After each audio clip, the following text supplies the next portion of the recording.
capitán de la selección boliviana 1993, Carlos Borja. Gracias por estar aquí y gracias por haberme regalado esa alegría tan grande.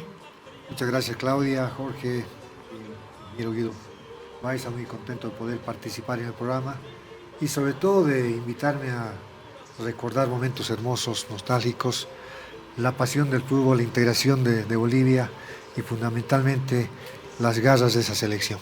Gracias también a Guido Loaiza, presidente de la Federación Boliviana de Fútbol 1993. Mi colega Toño Dalense dijo hace un par de días, yo soy stronguista, pero ya habría querido tener un dirigente como Guido Loaiza. No voy a ir hasta ahí, Guido, porque yo soy muy stronguista, pero voy a reconocer el papel fundamental ese año y gracias también por ser constructor de esa página. Y gracias por estar acá, Guido. Muchísimas gracias a ustedes. Para mí es un gran placer estar contigo, estar con Jorge, estar con Carlitos y estar en La Razón, que está siguiendo tan de cerca el fútbol y todas nuestras vicisitudes en ese sentido. Y ahora haciéndonos recordar el pasado, ¿no? Uno piensa y ve cómo fueron esos para mí, porque fue mi vida. Yo dejé mi trabajo, dejé todo y me dediqué al fútbol. 2 años solamente fútbol y realmente, o sea, es parte de mi vida y la hemos vivido y hemos tenido la suerte, digamos, la dicha de que ese esfuerzo que hicimos se hizo realidad. Un día como hoy estábamos en Guayaquil y bueno, sufriendo tanto porque no fue nada fácil, ni fue fácil la ida a Guayaquil. Sobraban las dificultades, ¿no? Sí, había muchísimas dificultades, logramos, pero clasificamos, ganamos por una vez y generamos el movimiento de unidad nacional más grande de la historia republicana de Bolivia. Y de hecho les voy a preguntar cuáles han sido los principales elementos para llegar a ese punto, pero primero tengo que darle la no bienvenida a Jorge porque es de la casa. Jorge Barraza, columnista de Marcas, parte de esta casa periodística, tan parte que nos ha regalado horas de trabajo haciendo una mega encuesta, un mega sondeo, diría yo, consultando a expertos del fútbol, amantes del fútbol, a personas de la vida pública, políticos.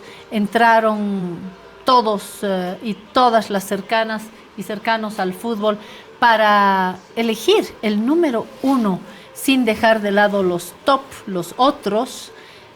Hay que ponerle la corona al Diablo Echeverri, Marco Antonio Echeverri, el de los goles imposibles. Gracias por hacerlo posible, inédito, no lo habíamos hecho, no se nos había ocurrido y llegas, Jorge, y lo haces posible y metes un gol. Por eso digo, La Razón 1, el resto de los periódicos 0. Bienvenido y otra vez. Cuéntame la historia otra vez. Dibújame un cordero, como dice el Principito. Gracias, Claudia, pero fue un gusto hacerlo realmente.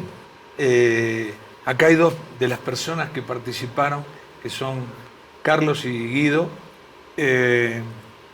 Fue una realización artesanal, llamar a cada uno, decirle quiero que vos me escribas lo que pensás. Yo no quiero transcribirte para no tener un olvido, cometer un error. Entonces, con comas, con pelos y señales, cada uno escribió lo que le gustaba. Y algunos escribieron 5 líneas y otros escribieron una carilla entera y se les respetó. Pero además de eso, se hizo participar a la gente y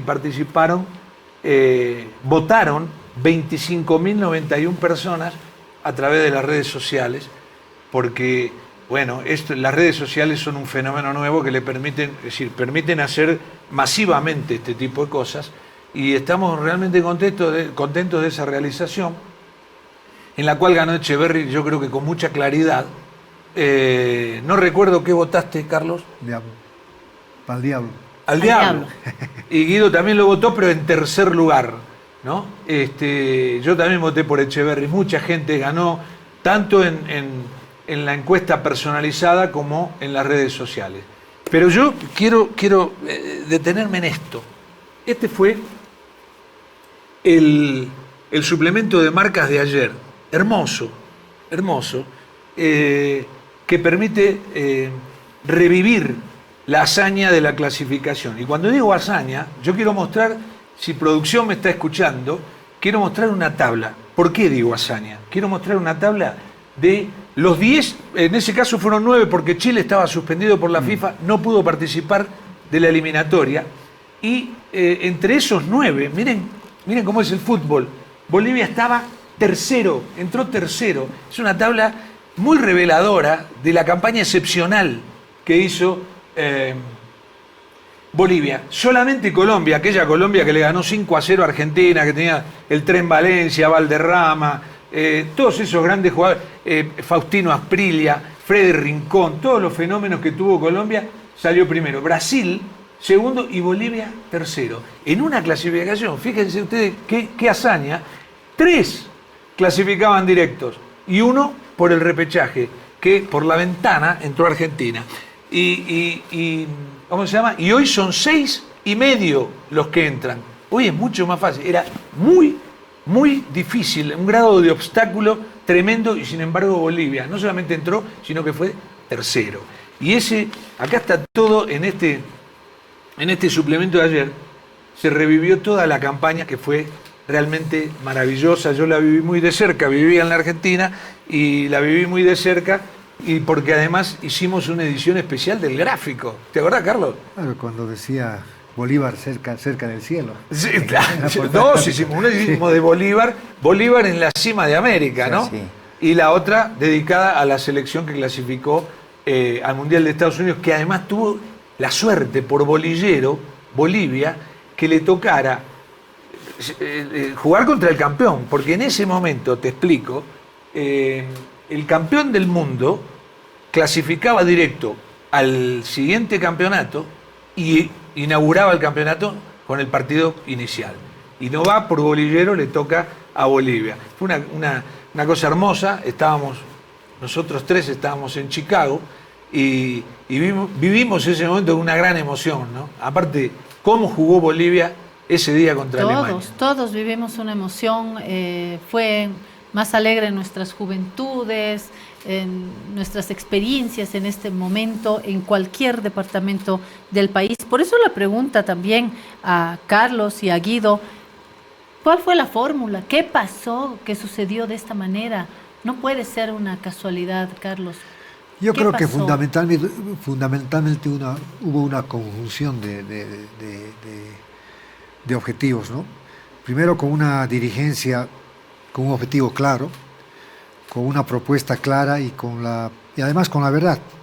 Una federación que no tenía un peso, que estaba quebrada, un conjunto de jugadores ansiosos de gloria, inmiscuidos en la problemática de ese momento, sin plata, y un público ansioso de ver una selección que ya dio anteriores satisfacciones con la anterior eliminatoria, que estuvimos a un punto de clasificar.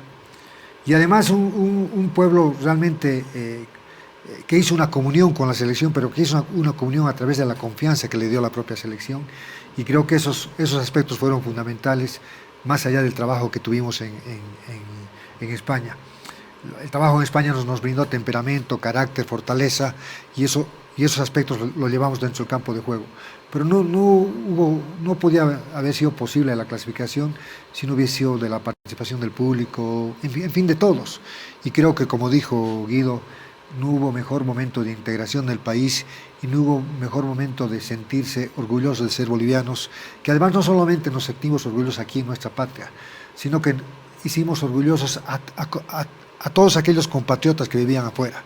Creo que ellos sintieron más que nosotros el sentirse orgullosos, y creo que eso fue la gran virtud de esa selección. Cuando yo me fui a estudiar a Bélgica y me encontraba con algún africano, Colombí, me decía, no, le decía yo, Bolivia, Echeverry, me decía, y eso es un gran logro. Guido. Sí, uno le vienen una cantidad de recuerdos, de ideas, y cuando tú preguntas cuáles fueron las razones, los ingredientes. Yo creo que fueron dos. Y no futbolística. No porque jugábamos con línea de tres, o porque nos abríamos por la punta, o porque No. Yo creo que la clave fueron los 10 años de experiencia en Bolívar. Los campeonatos, Bolívar ganaba 2 o 3 campeonatos por década. Pero la década del 82 al 92 que vivimos juntos, en esa década ganamos 7 campeonatos anuales. Entonces aprendimos tanto, jugamos tantas copas. Sabíamos dónde había que almorzar cuando salíamos, porque sabíamos que si almorzábamos en el hotel nos ponían, como nos hicieron en Cajamarca y nos hicieron en Montevideo, tantas veces. Entonces nosotros aprendimos, sabíamos todo lo que había que hacer, que el fútbol era muy difícil, que una eliminatoria era una guerra.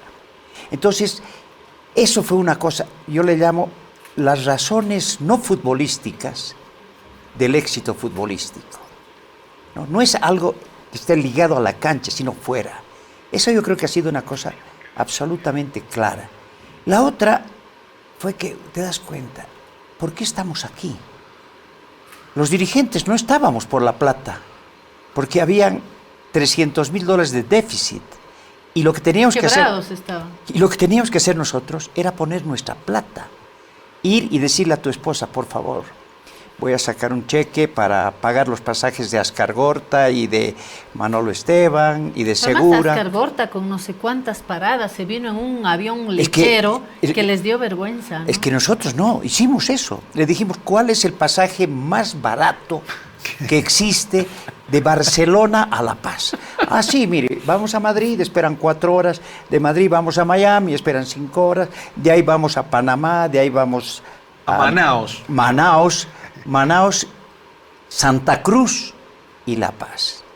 Ese lechero, en ese vinieron. Pero estábamos nosotros embarcados en eso, no teníamos nada, pero creíamos. Entonces, los dirigentes no estaban por la plata, pero tampoco el cuerpo técnico, porque nosotros teníamos una terna. Yo me había hecho una terna donde estaba Jorge Abejer, Ascargorta y Carlos Pachamé.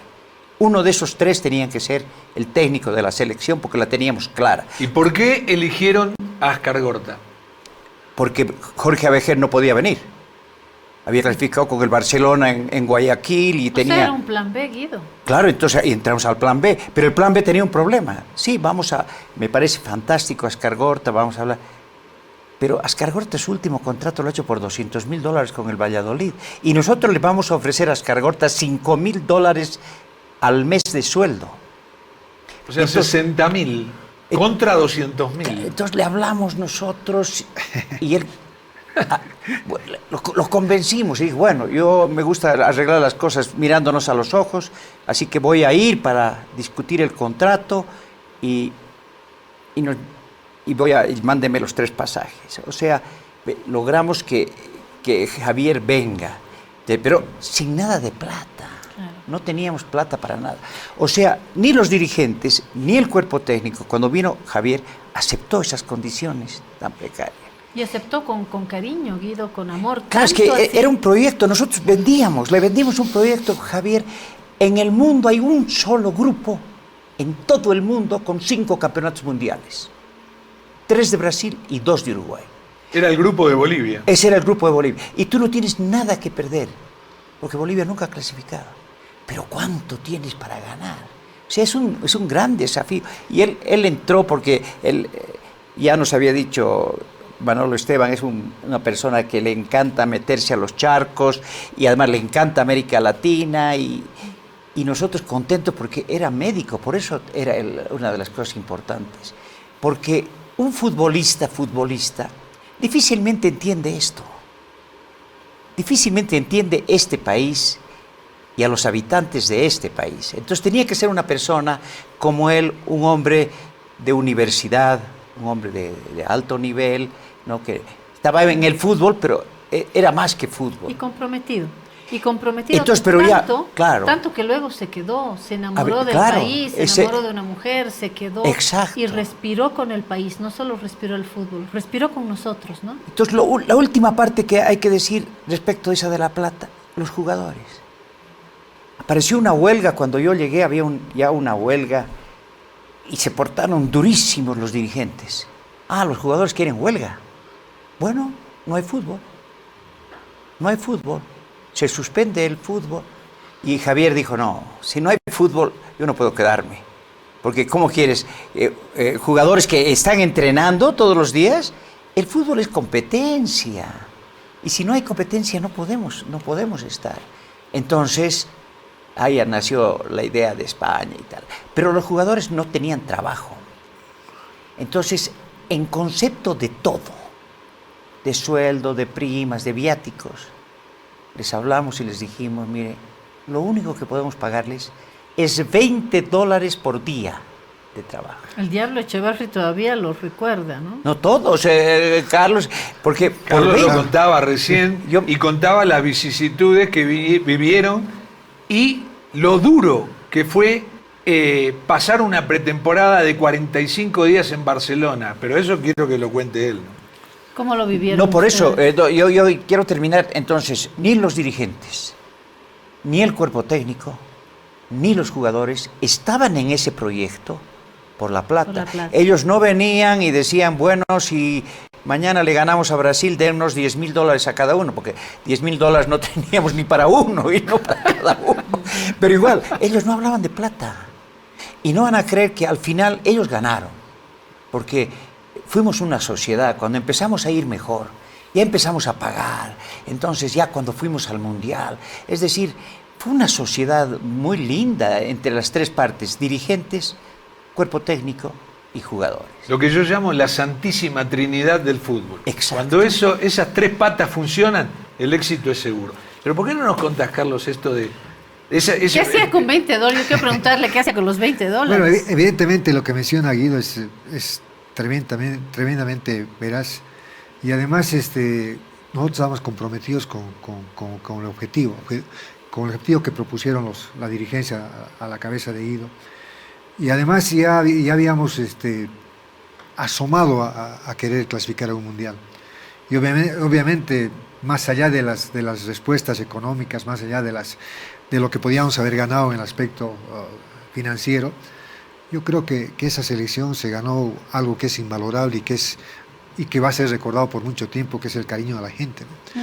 Es increíble que después de 30 años de haber clasificado al Mundial seguimos, digamos, sintiendo ese afecto, ese aprecio que nos brinda la sociedad, y eso lo hemos conseguido a través de todas las vicisitudes que hemos pasado. Y dentro de ese contexto llegamos a Barcelona y entramos al centro de alto rendimiento y nos encontramos con la habitación para 2 personas, pero resulta que teníamos que entrar 4 ahí. Entonces las camas no tenían espacio ni para caminar y teníamos un solo baño. Sí, lo que sí resaltábamos es que teníamos buena alimentación. Había una diferencia. Nosotros teníamos una ficha color verde que llegábamos a los comedores que eran colectivos, alzabas tu bandeja, hacías cola, presentabas la ficha y ya tenías una buena alimentación, escogías lo que querías, porque generalmente el futbolista tiene que comer bastante. Claro. No era hamburguesa con papas. No, entonces escogías lo que querías y nosotros, tenías que tener buen músculo para llevar la bandeja, digamos. Claro, ¿no? claro. Y a veces, Ahí por están ejemplo, estas imágenes, ¿recuerdas algo, Carlos? es como estábamos pues en Barcelona, ahí en el centro de alto rendimiento en Sant Cugat. Ahí está Ascar Gorta firmando los pases de entrada. Entonces a veces me tocaba una gimnasta de la Argentina, por ejemplo, eso es una anécdota que tengo, que le entrega su ficha y le da una manzana y una gelatina.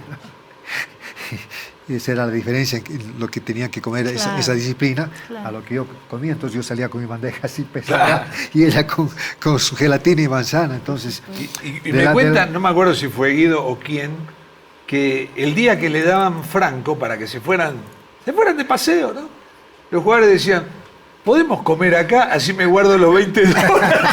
Sí. Me guardo los $20. No, porque además ahí están, mira, Carlos. Sí, claro. Un taxi a Barcelona costaba $50, no te alcanzaba para nada. Entonces había el tren que costaba $1.50.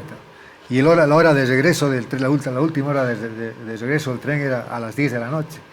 Entonces, de donde estabas en Barcelona tenías que ir corriendo hasta al tren para que no te si no morías.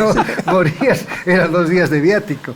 Y al final no te alcanzaba nada, 20 dólares afuera. O sea que Claro. Y nos luego había quedamos, que nos quedamos en... construir equipo, ¿no, Carlos? ¿Cómo hacer para tejer un equipo? Eso no lo podía hacer con una varita ni el presidente de la Federación de Fútbol, ni Ascar Gorta. Los tejidos de equipo se hacen ¿cómo? Bueno, yo creo que justamente esas vicisitudes, esas pasar de malos momentos, ese trabajo exigente del aspecto físico, el extrañar a tu familia, el pensar en un objetivo, te fortalecieron el temperamento y el carácter. Y también fortalecieron la unidad del equipo, no solamente del equipo, sino yo creo de todos quienes conformamos esa delegación, dirigentes, cuerpo técnico, jugadores, hasta los mismos periodistas que participaron con nosotros, ya nos sentíamos una familia. Y fue un factor de unidad fundamental el haber pasado esos momentos de travesía y de tristeza, que al final nos dieron, digamos, la fortaleza de poder entrar al campo de juego y poder disputar contra cualquier equipo. Creo que eso fue fundamental para nosotros, y la conformación del equipo como equipo en toda la dimensión de la palabra, nos hicieron fuertes en todo sentido. Yo, vos sabés que hay una famosa anécdota de cuando Uruguay salió campeón en el Maracanazo, que los dirigentes reúnen a los jugadores y le dicen, era tanto lo que se hablaba de Brasil y ganaba 7-0, 9-1, yo qué sé, y los jugadores, los dirigentes le dijeron, muchachos, con perder por poco estamos cumplidos, le dijeron a los jugadores. Bueno, nadie dijo nada. Cuando salen por el túnel, Obdulio Varela los para y le dijo, cumplidos solo si somos campeones, a ganar. ¿Qué les decías vos como capitán cuando los parabas ahí en el túnel? ¿Qué arenga das cuando vas a jugar contra Brasil, por ejemplo? Bueno, generalmente hacíamos recuerdo a lo que habíamos sufrido, ¿no? Porque la verdad que sufrimos bastante. Sufrimos bastante porque hicimos un excelente trabajo y la verdad, después del trabajo físico, lo único que pensábamos era en descansar. Pero, ¿qué palabras les decía? Yo les decía, muchachos, hemos sufrido tanto para llegar hasta aquí, y es momento de mostrar nuestro carácter, nuestro temperamento, y es momento de mostrar de que sí somos capaces y que sí podemos. Y ellos obviamente gritaban, claro que sí, vamos, que esto, que lo otro, ahí estaba. Hemos sufrido tanto y no podemos echar a perder ahora que estamos en las puertas, sobre todo en cada partido que pasaba, ¿no? Claro. Cada partido que pasaba era cada vez más la emotividad, cada vez más el compromiso, cada vez más el estar cerca del objetivo, generaba mayor temperamento y mayor carácter. Y Ascar Gorta levantaba a todos. Lo cuenta Julio Peñalosa, lo cuenta Ascar Gorta en el libro 100 preguntas a Ascar Gorta. Ascar Gorta nos levantaba a todos. Cuando uno lo veía en la tele, uno se sentía campeón, no solamente los chicos de la selección, ¿no? Sí, fue un trabajo de todos y todos juntos, porque no creo que Javier haya tenido otro momento como este. En su carrera. Sí, Él también verdad. ha sido otra vez técnico de la selección. ¿Y por qué no pudo repetir lo mismo? Es verdad. No, él también fue director técnico de Chile, pero ahí se hizo una conjunción, porque todos teníamos esta unión, tal vez hasta la pobreza nos ayudó, Claro. ¿no? Porque nos metió en el trabajo. Digamos, yo era presidente, yo iba con mi equipo, pero yo como buen presidente podía estar en el Hotel Diplomat, alquilar un auto, Claro. y como buen presidente estar todos los días 3 horas con mi equipo viéndolo entrenar, todos los días. ¡Qué buen presidente! No, acá no era así. El presidente estaba en un cuarto como el que te cuenta Carlos. Estaba encerrado en Barcelona y iba al entrenamiento todos los días, y si estaba lloviendo estaba parado ahí, y los jugadores tenían hasta esa, digamos, Confianza. esa gentileza, esa confianza, porque de tanto en tanto estabas tú ahí, se les ocurría y venían todos y te manteaban por fuera. Claro. Éramos una familia y metíamos todo. Uy, ya les contaríamos las anécdotas de las penurias económicas, y teníamos muy claro el panorama, pero era difícil hacer. Cuando terminamos Barcelona decimos, ahora jugaremos con Estados Unidos en Estados Unidos. Entonces escribo, hablo y dice, muy bien, en Los Ángeles, pero no nos pagaban el pasaje, no, ni nos pagaban el caché, porque hubo un periodista que grabó el partido y los americanos dijeron, no, un boliviano ha grabado el partido, entonces no les vamos a pagar, no nos pagaron nada. Y el lío, estaban todos los jugadores y yo con mi tarjeta de crédito en el aeropuerto comprando pasajes para todos. Y no me querían recibir, pues, porque qué garantía tenían de mi tarjeta. Entonces tener que convencerlos, mire, estamos yendo a Los Ángeles, pero vamos a volver por Miami. Si usted no ha logrado cobrar los pasajes de mi tarjeta, usted viene con la policía, nos espera acá y a la cana, ¿no? Bueno, pero así íbamos, entonces así fuimos, así volvimos. Y acá, ¿cómo vivíamos? ¿No? Vivíamos en un hotel donde todos los jugadores no podían bañarse, porque el agua del hotel no daba. Sí. Entonces solo podían bañarse la mitad. Los primeros en llegar. Los primeros en llegar a bañarse. O sea, pero esa austeridad, La modestia te une. La dificultad. esas ¿no? cosas yo Claro. creo que nos han unido totalmente. Eso da mística, ¿no? Eso da la mística. Claro, entonces teníamos una mística que nadie hubiera entendido, ¿no? Pero eso nos llevó a esta epopeya, ¿no? Porque partido a partido íbamos avanzando, y no con facilidades, porque había una oposición a Javier Ascargorta, ¿Quién? por ejemplo, de la prensa, ¿Te acuerdas, sobre todo. ¿te acuerdas, A ver, ¿te acuerdas acuérdense. Guido, el partido con Chile?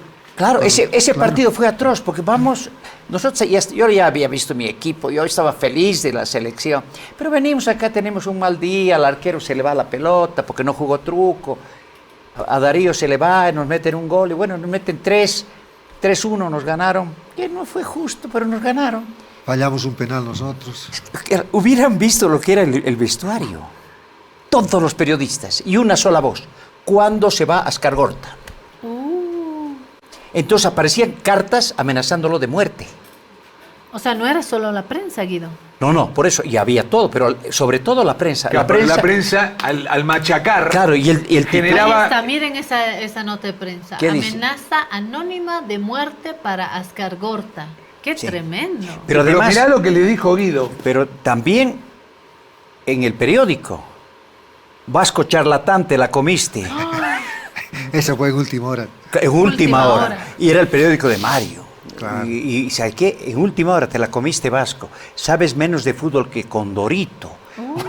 ¿no? Y a los jugadores Pero- los tiraban con piedras. Bueno, pero Guido, con Sí. todo, ¿Ah, sí? sí. Te rodean los periodistas. ¿Cuándo se va Ascargorta? ¿Cuál fue tu respuesta? Mi respuesta los miré y les dije, guarden su saliva y su tinta, porque Ascargorta se va a quedar hasta el último día de su contrato. Y esto le trajo a Guido un Miren. problema interno. Ahí está otro. Acusan a Ascargorta de engañar a los bolivianos. No, fue atroz, Sí. era tremendo, ¿no? Entonces, O sea, que no entró con el pie derecho.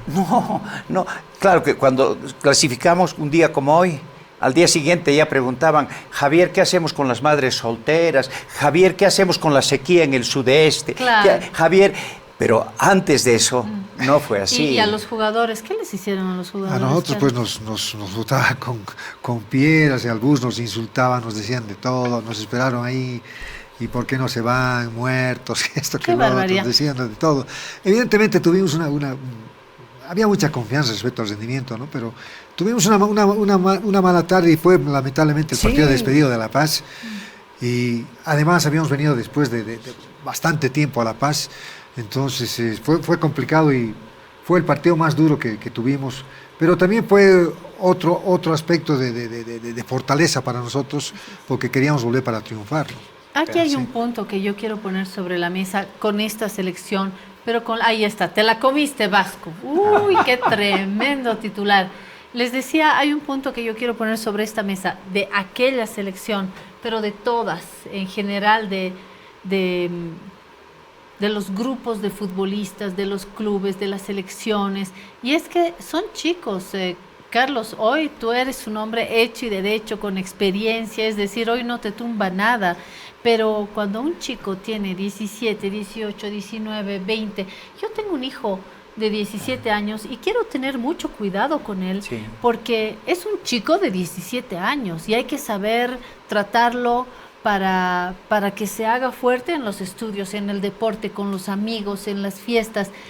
¿Cómo podemos ser tan crueles con jovencitos de Sí. 20 años que sienten dolor? Y a veces yo digo, no se vayan, váyanse contra los viejotes de las federaciones, contra los dirigentes, que son unos viejotes hechos y derechos, pero no contra los chicos que yo no sé si como mamá realmente me sale Sí. un amor que digo, pobres chicos. O Pero sea, hay- aprendamos a tratarlos también. Son jóvenes. Claudia, son pero muy hay jóvenes. hay una cosa que es importante, ¿no? Y Guido sabe, yo llegué a los 17 años a Bolívar. En ese entonces no había si eras joven o eras mayor. Las exigencias eran iguales para todos. Sí. Entonces, el hincha en el Bolívar era por demás exigente, o sea, no te permitía una falla, y mucho menos si eras jóvenes. Entonces, Pero lastima, ¿no, Carlos? pero Lastimó, ahí tiene que puede aparecer, lastimar ahí mucho. tiene que aparecer Claro, ¿de qué estás hecho? de qué estás hecho, del temperamento, el Claro, carácter, ¿no? si te caes ya... Estás chao, No estás para eso. O más bien te haces más fuerte, ¿no? Eso, ahora, yo quiero insistir en ese tema de cómo empezamos. Y la prensa se molestó, yo creo, con la federación, con el proyecto, porque hicimos una cosa. Nunca nadie se supo, ni nadie puso en ningún periódico, ninguna radio, quién podía ser el técnico de la selección. Daban nombres, los de siempre, va a ser Ovidio Mesa, Carlos Aragonés, va a ser Jorge Abejer. Y nosotros mantuvimos en silencio, y fíjate la seriedad de los presidentes de Bolívar, Stronger, Bilsterman, Oriente y Blooming. Como los pusimos como el comité asesor de la selección. Yo les tenía mucho respeto y ya les dije, mire, hemos tomado la decisión de traer al señor Ascargorta. Y les dije todas las ventajas que tenía para nosotros y demás. Y bueno, me dijeron, está bien, aceptamos, me parece muy bien, vamos a apoyar con todo. Y yo les pedí un favor, que ninguno abra la boca y diga que podía ser Ascargorta. Ascargorta. ¿Y sabes qué pasó? Ninguno abrió la boca. Y cuando vino Ascargorta, hicimos una conferencia de prensa, el técnico de la selección boliviana es Javier Ascargorta. ¿Quién? Entonces pararse con una tiza, escribir Javier con X, con B labial, Javier Ascargorta con Z, K. Entonces la gente... Entonces la prensa, con todos estos titulares, la pusieron a la selección contra su pueblo. ¿Hasta cuándo?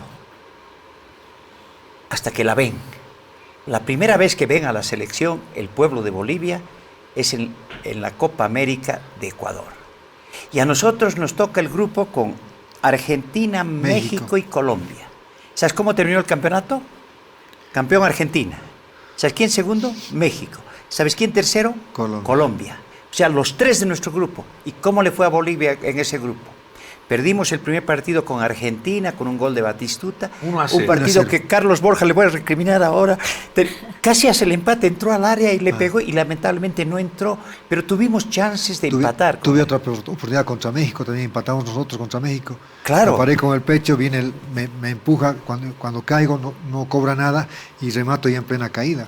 Y claro, yo les digo, por ejemplo, después nos toca contra México, fue el único equipo, como me dijo Julio Grondona, que le pintó la cara a México. Terminamos con 5 córneres. Claro. ¿No? El peticito, el arquero, la tiraba al córner y otro córner pateaba. Campos y Platini. ¿Y con pateaba. Colombia? Y con Colombia estábamos ganando casi todo el partido y les cobraron un penal para ellos y empatamos 1-1. O sea, 2 empates. Yo me venía feliz. Javier estaba energúmeno porque no clasificamos. Yo le dije, nosotros no hemos venido a pelear la Copa América. No, más bien ahora ya sabemos dónde estamos. Porque hemos jugado con el primero, con el segundo y con el tercero de América. ¿Y quién nos ha pintado la cara? Nadie. Ahora nos vamos callados, no hemos levantado la perdiz y vamos a la eliminatoria, que es lo que nos importa. A sorprender. Y así fue. 15 días después nos tocó con Venezuela. Una cosa que yo resalto, a veces se dan todas las circunstancias. Otra de las circunstancias es que fue un equipo que no tuvo bajas. Jugó prácticamente el mismo 11 todos los partidos. Es decir, Truco, Rimba, Quinteros, Sandy, Cristaldo. Ah, sí. Borja, después ¿quién estaba? Melgar, Valdivieso y Platini. Y arriba Ramallo y Echeverry. Entonces, no hubo bajas. Y jugaron todos los partidos los mismos jugadores, que eso te ayuda también. Y además hizo una campaña perfecta porque fue la campaña muy inteligente. No es solamente inteligente, tenés que ganar, ¿no? Pero ganó los 4 partidos de local, le ganó a Venezuela afuera, el partido que podías ganar, ¿no? Y le empató a Ecuador también. y Uruguay, que era el segundo, que quedó a un punto, se mancó en el partido de Montevideo contra Ecuador, que empató 0-0. Y Pero ahí perdió. había nombres para cada lugar. Hoy No. vemos en los memes, cuando vemos la alineación de Bolivia, Padre nuestro que estás en el cielo. No, ahí había para todo lugar, había un súper Sobraba, DT. sobraba calidad. No, pero eso Exactamente. también quiero decirles. ¿Y eso qué es? ¿Obra de qué? Era un equipo realmente, A a veces diferencia de esta había última selección, jugadores. que yo decía, es Vizcarra y Martins contra los campeones del mundo. Esa cancha estaba vacía, estaba fantasmal. ¿Qué? No, pero qué no, produce? yo digo, fue el trabajo. Porque no había 8 de ese equipo que jugó el Mundial y demás, jugaron en Chile, el anterior sudamericano. ¿Qué puesto nos ocurrió? Últimos.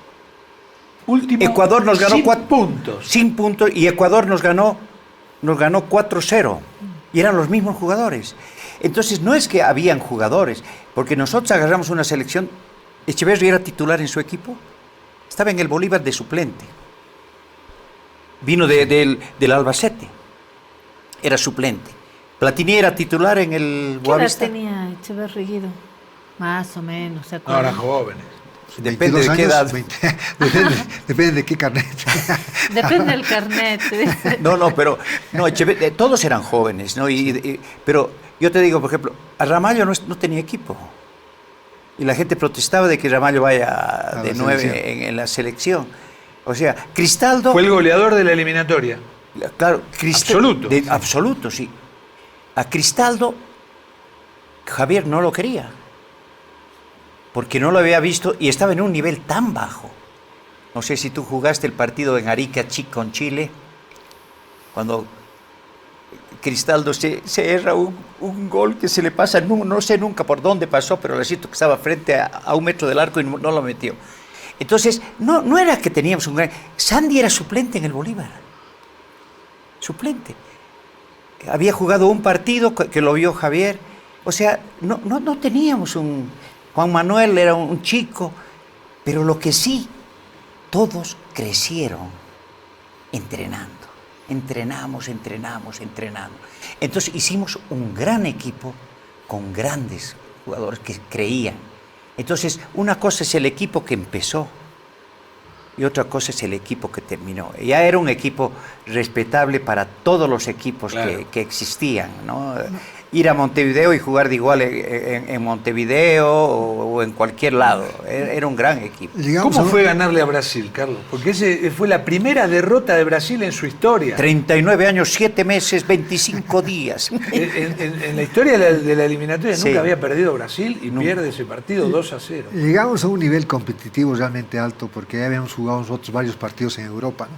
Habíamos jugado contra contra Nigeria, habíamos jugado contra Arabia y siempre Bolivia fue inclusive más que sus rivales.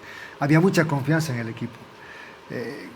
Y mayor confianza aún después de haber ganado 7-1 a Venezuela. Veníamos imbuidos de una... ¿Qué se decían entre ustedes? No, o sea, ¿Podemos ganar este partido? ¿Lo ganamos? Nosotros, es muy distinta el entrar a un almuerzo de esa época a un almuerzo de la época actual.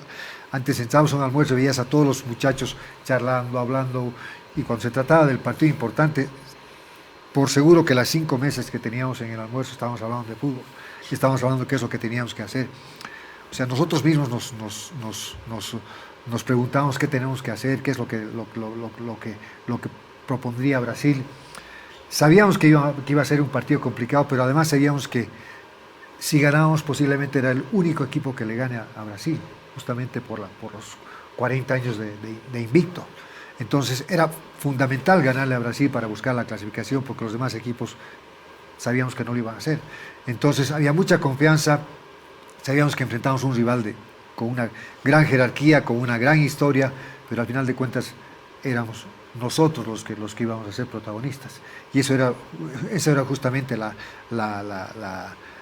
el pensamiento, que nosotros seamos los protagonistas dentro del campo de juego, futbolísticamente, con entrega física, con mística, y seguramente sabíamos que íbamos a contar con el público. No había, digamos, ese temor a jugar con tanto público. Creo que más bien el público nos imbuía entusiasmo y mística, y creo que eso fue fundamental para nosotros. Que es lo que nos decías el domingo, el martes pasado, perdón, de que a esta selección actual le cuesta jugar de local, ¿no? Sí, sí.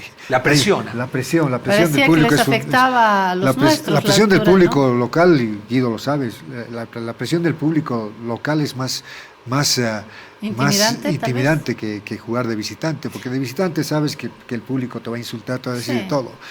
Pero sabes que tu público te va a apoyar, pero cuando las cosas no salen bien, nuestro público Sí. es complicado. Y luego que los argentinos ya no están llorando tanto como lloraban, ¿no, Jorge? Con el tema de la altura. No. Parece que ya se están haciendo la idea, lo dijo Di María, es un tema psicológico. Hicieron un meme que a mí me hizo reír mucho, que decía, haremos un estadio en Potosí porque estos ya se están acostumbrando, mañudos ya están. Pero hay una haciendo. cosa, Claudia, que también es importante, que en esa época nosotros conseguíamos victorias en base a nuestro fútbol, pero entonces ahí aparece el tema de la altura.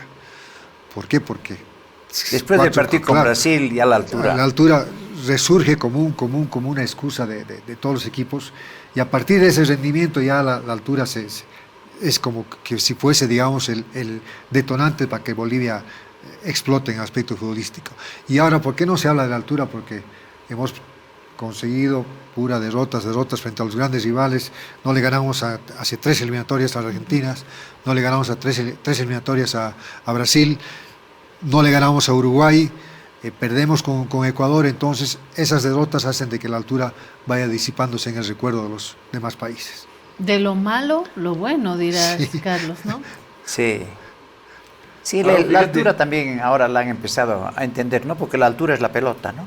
Sí, yo lo entendí, muy buena. Pero digo, qué fenómeno que es el fútbol, que en un momento asiago del fútbol boliviano podemos estar reunidos acá recordando Sí. un momento excepcional, Sí. que es el mejor momento de la historia del fútbol boliviano, el año 93 cuando clasifica al Mundial. Me encantaría mostrar, yo siempre les doy la sorpresa a los compañeros de producción, la caricatura de Al-Azhar. Hace algunos días Al-Azhar nos regaló una hermosa caricatura donde hay un arco y en verdad el fondo del arco es un túnel oscuro. Mientras la buscan, Es buenísima. yo diré que eso es lo que estamos Y dice, viviendo no se ahora. ve la luz al final del túnel. Así es, así es. Es Y este hermosa y si la podemos conseguir la mostramos. la vamos a mostrar. En todo caso, yo quería también aprovechar para hablar de la federación, de la tremenda reunión de anoche, de cómo se han agarrado a piñazos, de cómo se han insultado, se han acusado, que salga este sujeto, que él tiene la culpa, él. Pero no tengo tiempo y como dice mi abuela, por algo pasan las cosas. Creo que mejor soñar con lo que ha sucedido hace 30 años y que este sueño se haga realidad pronto, que podamos encontrar un poco de esperanza. ¿Por qué? Porque el fútbol no es un deporte más, yo tardé en entenderlo. El fútbol es una de las páginas más Sí. alegres, ¿no, Guido? No, realmente, como conversábamos con Carlos, lo que el fútbol generó para Bolivia en esa época fue algo increíble. Yo me acuerdo que... Ahí está, perdón, Guido, mira Sí. la caricatura, ahí está. No se ve la luz al final del sí. túnel. Ese es el retrato de hoy. Eso es lo que estamos viviendo hoy. Pero además ese qué señor dicen con las una palabras? banderita Y dice, es un no se ve detalle la luz bárbaro. al final del túnel. Ese arco es un túnel oscuro, con mezquindad, con intereses.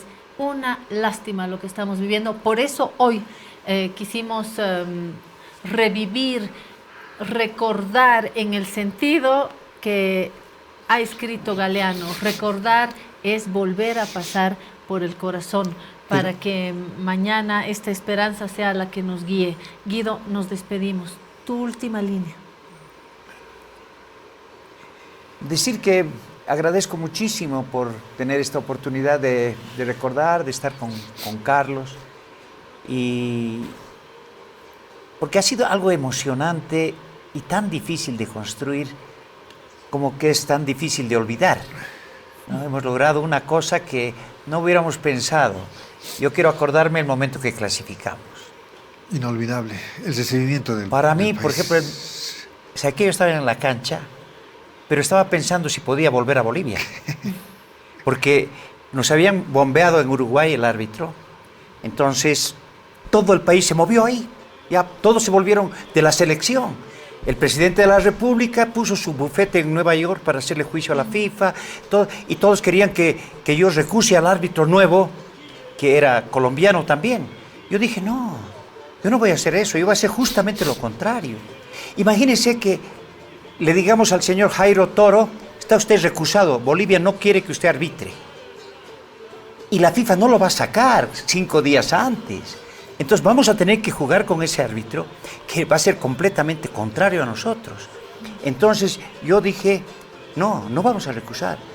Porque el padre Pérez Iribarne estaba como periodista de árbitro, con pantalón corto, de negro, con su tarjeta roja. ¿Por qué usted no va a cuestionar al árbitro del partido del domingo? Yo le dije, porque yo no voy a recusar a ese árbitro, porque eso es como ordeñar una estatua. No tiene ningún sentido. Yo voy a hacer lo contrario. Yo voy a ir a hablar bien del árbitro. Y así fuimos. Y dijimos, no, ¿por qué nosotros no vamos a confiar en el señor Jairo Toro? No. Es un hermano colombiano que no debe tener nada contra los bolivianos. Y así fue. Cuando dirigió bien. Ramallo. Claro, y además creo que festeje el gol nuestro. Eso digo, ha entrado a correr. Yo pensé que se iba a tirar encima de Ramallo. Vámonos. Ahí está, yo creí que se le iba a tirar. Qué bárbaro. Y entonces, eso, lo último que quiero decir, entonces, cuando terminó el partido, yo no fui a la cancha a festejar. No tenía ganas de festejar. Había costado tanto esto que yo lo que tenía la misma sensación que cuando me recibí de ingeniero. Esto ya me ha costado tanto que al fin se acabó. Quiero descansar. ¿Y sé que con quién me encuentro en el camino a los vestuarios? Con John Jairo Toro. Con John Jairo Toro. ¿Y sabe qué me dice? He escuchado sus declaraciones, que Dios se lo pague. Qué hermoso. Última línea de Carlos. Bueno, yo súper contento de haber compartido con Guido, de haber compartido con ustedes y rememorar momentos hermosos. Creo que no hay momento más emotivo que me llene de tanta nostalgia como la clasificación al Mundial. Y pues añoro esos momentos y añoro que alguna vez podamos entrar en esa gran integración que ha tenido el país. Yo digo que con la tristeza de ayer, que hemos tocado fondo, pero a veces es bueno tocar fondo, porque ya no sabes dónde bajar, tienes que empezar a subir. Tienes que empezar a subir. Y ojalá, sí, y nuestro fútbol ojalá empiece a subir para que nos regale esa ilusión, ese vivir que me emociona ahora. Y ojalá Dios me permita tener esa emoción con otra selección para poder nuevamente integrarnos y sentir lo que hemos sentido nosotros, que es indescriptible, y que creo que el único que estuvo consciente en el pasaje de vuelta fue el piloto automático, ¿no? Porque después todos estuvimos felices y contentos. Así que ese retorno. Sí, fue increíble. Así que agradecer a todo el pueblo boliviano, a Guido, que manejó espléndidamente la federación, al periodismo, a todos por esa bendición de Dios, y que hasta ahora es el recuerdo más nítido e invalorable que tengo. El más brillante, y que se repita y que volvamos a creer en el fútbol. Guido Loaiza, Carlos Borgi, por supuesto, Jorge Barraza, gracias por haberme ayudado a recordar. Esta casa periodística habría querido hacer una gran fiesta en este 30 aniversario, no están todos, pero nos vamos a ir a almorzar y en ese almuerzo los vamos a recordar, y la razón va a decir gracias a esta selección por esta página brillante de la historia, porque nos hicieron soñar, porque nos hicieron felices. Vamos a brindar por esta selección.